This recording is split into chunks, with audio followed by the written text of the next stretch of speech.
You know what I'm getting tired of? You know what I'm getting to the Democratic Party? You know what I'm getting really pissed off about? I'm getting really ticked off at every time they open their mouth about something pertaining to y'all, they seem right. Welcome, ladies and gentlemen, to my channel. Today we have Stephen A. Smith outraged at the lies from the Democratic Party. Can you imagine the Democrats telling a lie? Nah, never. Let's get straight to it. I want to get into some politics before we get on out of here, as we've now entered the final month of Joe Biden's presidency. And for the sake of argument, it hasn't been a good one. The Democrats lost the White House, Senate, and House in the November election. Meanwhile, this week, FBI Director Christopher Wray announced plans to resign at the end of the Biden administration as President-elect Donald Trump takes office in January. The news comes amidst a bombshell report from the Justice Department that revealed the FBI had at least 26 confidential informants on the ground when the Capitol was stormed on January 6, 2021. The report says most of the informants engaged in illegal activity during the chaos. The Justice Department says only 3 of its 26 informants present had been instructed to observe potential domestic terrorist suspects on the day of the riot. The rest of the 23 appeared to have gone to the Capitol on their own accord. Upon hearing news of the report, Vice President-elect J.D. Vance posted the following on X, quote, "For those keeping score at home, this was labeled a dangerous conspiracy theory months ago," end quote. So 23 folks for the FBI were in the crowd. Damn. And we're just finding that out. That's crazy. Didn't hear anything about that for the election. Nope. Didn't hear anything about that when the quote-unquote insurrection was broached. Of course not. By Vice President Kamala Harris as the Democratic nominee, by President Biden before her, by Democrats in both the House and the Senate as they articulated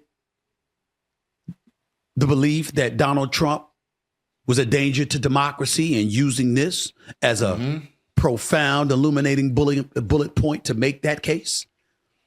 And now here we are yet again finding even more evidence to Donald Trump's claims when he articulated that the process is rigged, the Democrats are this or that, they're talking about us, but look at what they do.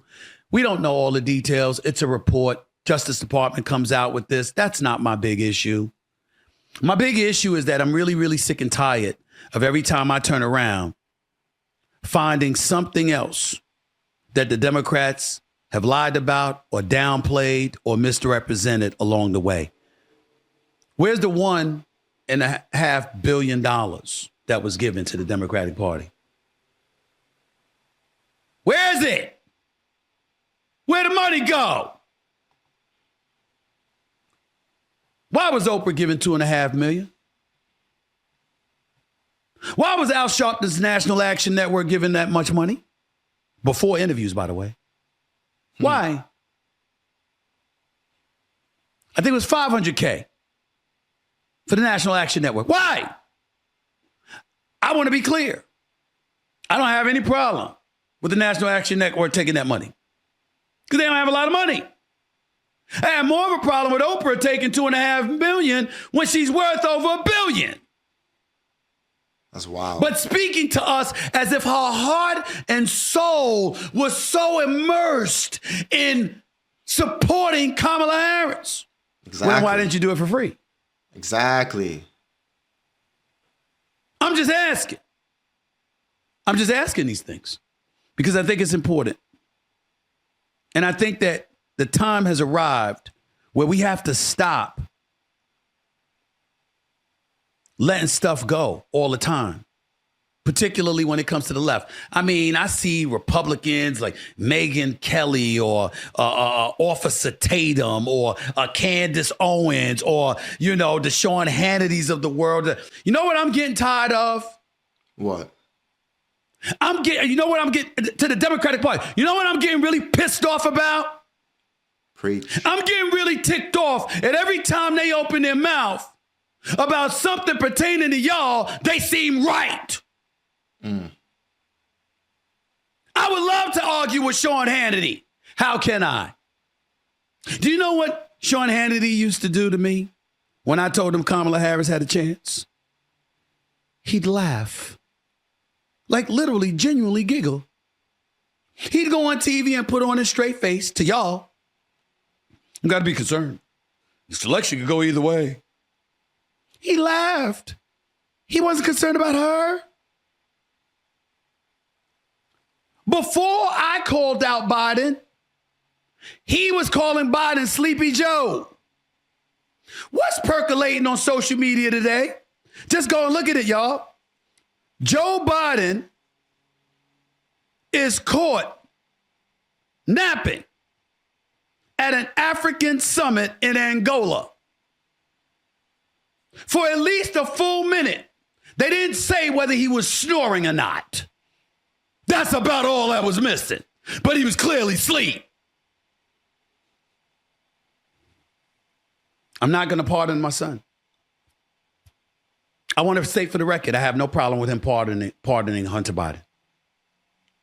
I had a problem with him trying to act like it was unjust what was being done in pursuit of getting after my son because they wanted to get to me. All you had to say was, I'm pardoning my son because he's my son. You couldn't just say that, though. You know why you couldn't say that, President Biden? Exactly. Because you had been telling us it was the last thing that you were going to do. And why did you say that?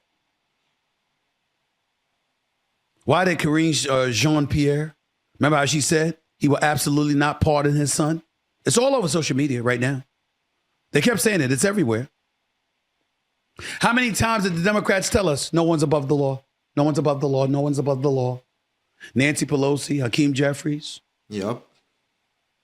Elizabeth Warren, who makes you feel like your soul is going to hell if you don't agree with her. Inconsistency after inconsistency after inconsistency. We can argue policies. We can argue politics all day long.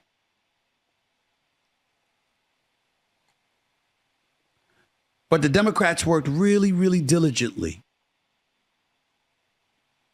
to make the case that the right had a monopoly on insidious, evil tendencies, corrupt tendencies, duplicitous, hypocritical, untruthful tendencies. And every time they made those accusations, we turn around and find out that at least some of them are guilty of the same shit. I don't know about y'all, but I'm sick of all of it. I'm sick of all of it. They've actually made Donald Trump look like he was right instead of them. Think about that. He didn't just get to raise his fist on election night as a victor. He's been raising it every night ever since for one different issue after another that he keeps winning because he keeps highlighting what they lied about. I'm sick of it. I have nothing to say. Enjoy your weekend. I got to get to Vegas for the Emirates Cup semifinals in the National Basketball Association. And outside of that, I'm just sick of all of it. Yo, y'all done pissed him off. Y'all done pissed Stephen Smith off. But he's right. He is absolutely right. Nothing but lies. And now the lies are catching up to them. And on top of that, George Stephanopoulos, however the hell you pronounce his name, has caused ABC News some money. If you haven't heard, check this out. ABC News agreed to pay $15 million towards Donald Trump's presidential library to settle a defamation lawsuit over anchor George Stephanopoulos' inaccurate on-air assertion that the president-elect had been found civilly liable for graping writer E. Jean Carroll. As part of the settlement made public Saturday, ABC News posted on editor's notes to its website expressing regret over Stephanopoulos' statement during a March 10 segment of his This Week program. The network will also pay $1 million in legal fees to the law firm of Trump's attorney. Wild. That is wild, but serves them right.